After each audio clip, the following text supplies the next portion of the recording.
Ya, terima kasih kepada rekan-rekan wartawan yang sudah menghadiri diskusi Forum Ekonomi Inklusif, evaluasi setahun ekonomi era Prabowo, potensi, krisis, tantangan, dan peluang. Ini diskusi roundtable, semacam podcast lah. Jadi akan berlangsung maksimal selama 2 jam. Jadi sudah hadir beragam pembicara, dari Pak Fitra Faisal, kemudian Pak Ferry Latuhihin, Bung Yanuar Rizky, Bung Elisa Mardian, Bung Berli Martawardaya, dan Bung Depo Satrio Ramli, dan Bu Pelia Salim. Nah, saya mulai dengan pengantar pendek. Jadi ekonomi itu berdasarkan penjelasan dari segi bahasa berasal dari bahasa Yunani oikonomia, yang artinya adalah manajemen rumah tangga, kalau tidak salah begitu ya. Jadi sebenarnya apapun kesulitan kerumitan ekonomi, sebenarnya poinnya satu, bagaimana mengelola uang keluarga. Nah, dari situlah segala problematik teori macam-macam, teori Keynesian, teori Milton Friedman, Marxisme, dan kapitalisme, komunisme, dan sebagainya muncul untuk menjelaskan satu aspek bahwa bagaimana cara mengelola ekonomi rumah tangga. Nah, kita mulai saja dari yang pertama. Kita mulai dari perwakilan pemerintah ini, karena kita kan ingin mengevaluasi setahun ekonomi era Presiden Prabowo. Potensinya seperti apa, tantangan dan peluangnya. Kita mulai dari Bung Fitra Faisal Hastiadi. Beliau adalah tenaga ahli utama di Badan Komunikasi Pemerintah, jadi sangat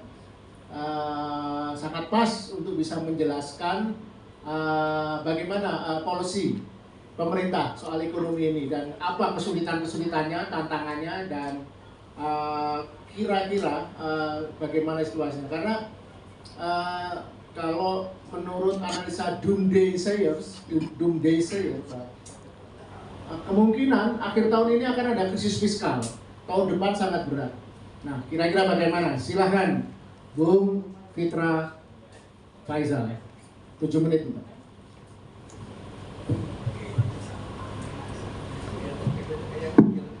Oke, baik.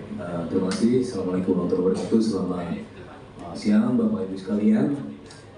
Karena waktu saya cuma 7 menit itu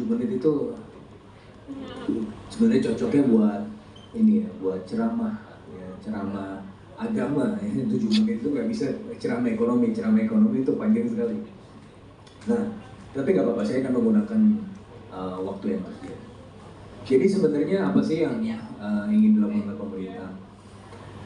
Nah, ada famous quotation dari Thucydides.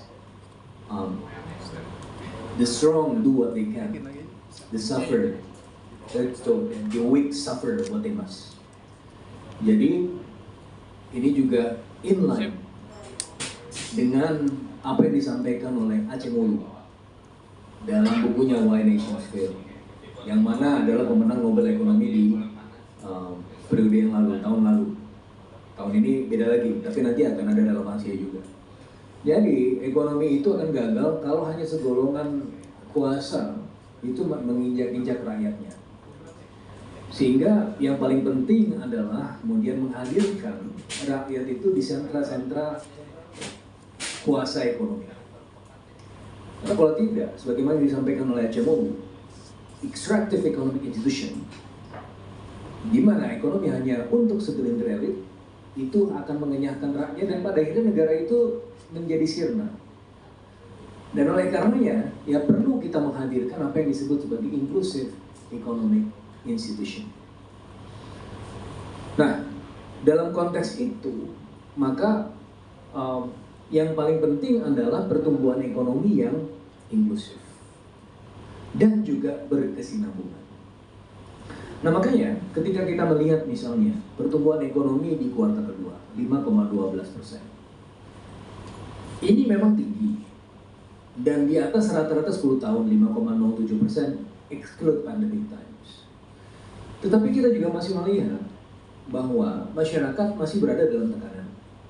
Bagaimana kalau kita lihat dari sisi middle class di tahun 2020 jumlahnya itu 57,9 juta orang. Sekarang tinggal 47,3 juta orang. Latest figure tahun 2020. Turun 9,5 juta orang. Artinya masyarakat dalam hal ini memang berada dalam tekanan. Meskipun kalau kita lihat memang dari angka-angka makro itu lumayan bagus, misalnya untuk angka Gini coefficient 0,375, termasuk yang paling bagus dalam 16 tahun terakhir.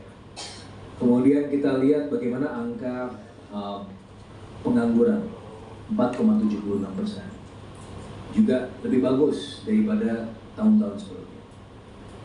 Juga angka kemiskinan 8,47%.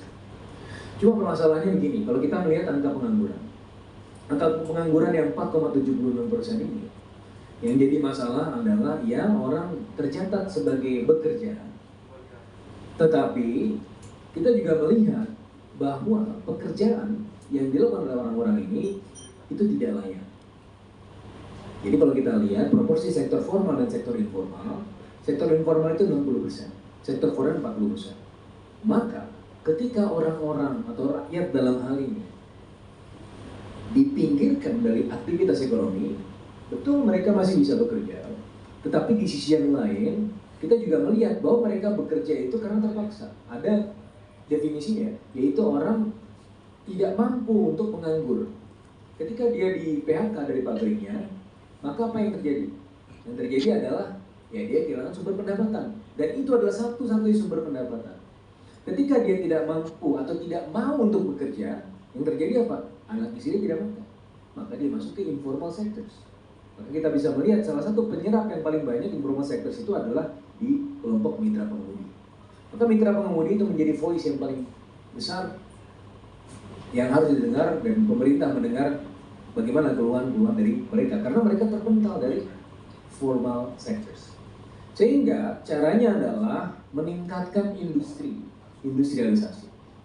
Tetapi tentunya ya, pemerintah juga menyadari bahwa industrialisasi ini adalah one thing.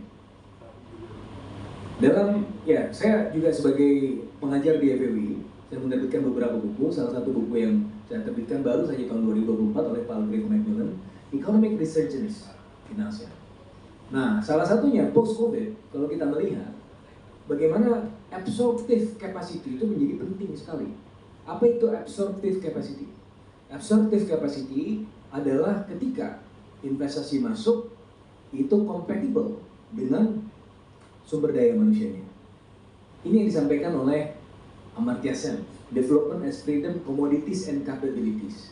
Percuma saja jika ada komoditasnya, tetapi dia cripple, dia tidak mampu untuk memanfaatkan komoditasnya. Sehingga yang dilakukan adalah juga intervensi ke sumber daya manusianya. Karena tanpa absorptive capacity, maka yang terjadi adalah pertumbuhan ekonomi yang hanya melingkar di segolongan elit.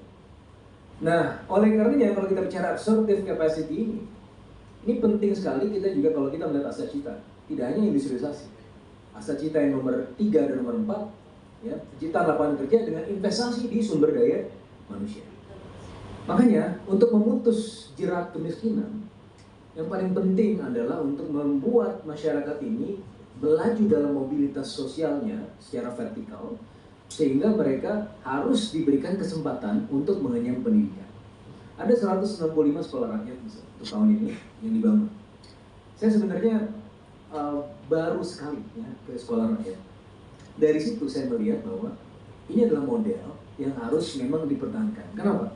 Karena ketika saya masuk di situ, muridnya desil 1 dan desil 2, orang yang paling miskin, dari pemulung, dari pengangguran, dari orang tua yang disable. Bahkan ketika saya datang ke salah satu sekolah rakyat itu, yang penjaga-penjaga tokonya, saya jajan di kantin. Salah satu cara untuk mengetes sekolah itu apa sih?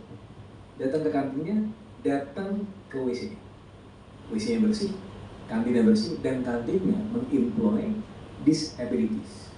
Orang-orang yang memang ya dalam keadaan sehari-hari tidak normal, tapi diberdayakan. Bahkan penjajah atau baristanya, meskipun saya harus menunggu agak lama ya, itu matanya itu hampir nggak bisa melihat. Makanya saya menunggu tuh setengah jam. Tapi nggak apa-apa, karena saya senang. Kenapa? Karena sekolah itu mempekerjakan barista yang mana dia tidak bisa diterima di mana-mana. Tapi di sekolah itu diterima. Belum lagi kita bicara sekolah anak-anaknya. Maka ini adalah sistem ekonomi yang inklusif, inklusif economic ecosystem yang coba dihadirkan oleh pemerintah. Dan di sisi yang lain ya, terakhir ya, karena memang pemerintah itu sadar bahwa ini tidak bisa dikerjakan sendirian. Nah, oleh karenanya, ya, sebagaimana juga concern para ekonom, ya, bahkan saking semangatnya para ekonom, aliansi para ekonom itu juga ngirim ke saya. Saya bilang, saya nggak bisa tanda tangan ini, kan saya pemerintah. Tapi saya setuju lah dengan ide Anda, bahwa memang pertama middle class harus dibantu. Yes, itu ada beberapa intervensi-intervensi, misalnya 24,4 triliun rupiah di kuartal kedua, 16,23 triliun rupiah di kuartal ketiga, yang fokusnya di ekonomi kreatif, fokusnya juga di middle class, sebagaimana efek multiplier atau penggandanya paling tinggi memang di sektor-sektor itu. Di kuartal kedua, pertumbuhan sektor jasa 11,31%, salah satunya juga itu menjadi presiden bahwa memang sektor-sektor ini perlu dibangkitkan. Nah, middle class harus dibantu ya, lewat jalur stimulus, tetapi stimulus ini tidak akan bisa bertahan lama. Makanya pemerintah juga sadar bahwa perlu menggiatkan aktor-aktor di sektor real, sehingga tidak ada crowding out effect. Jadi bukan hanya pemerintah, tetapi juga aktor-aktor di sektor real. Itu yang coba dibangkitkan juga. Nah, yang berikutnya ya, selain kalau kita ingin melihat ke depan, kita harus breaching beyond 5%. Kenapa? Karena jendela kesempatannya hanya sedikit sampai tahun 2038. By the time sudah ending tuh bonus demografi, sehingga kita akan menjadi tua sebelum lain. Nah, makanya saya tulis juga di buku saya Globalization, Productivity and Production and Coordination 2019 di chapter 3-nya, How to Escape from Middle Contract. Kita memang harus meningkatkan produktivitas lewat jalur inovasi. Makanya penerima hadiah Nobel di tahun ini, Moker, Adion, dan Hewitt, itu sebenarnya adalah ekonomi-ekonomi yang beraliran creative destruction. Maka inovasi itu menjadi salah satu penghalang nafas ekonomi yang juga pemerintah melihat bahwa ini menjadi sektor yang memang harus dikembangkan ke depan. Karena demand-based growth itu sudah obsolete. Kita sekarang sudah akan melihat bagaimana supply activities yang akan kemudian menjadi pelumas pertumbuhan ekonomi.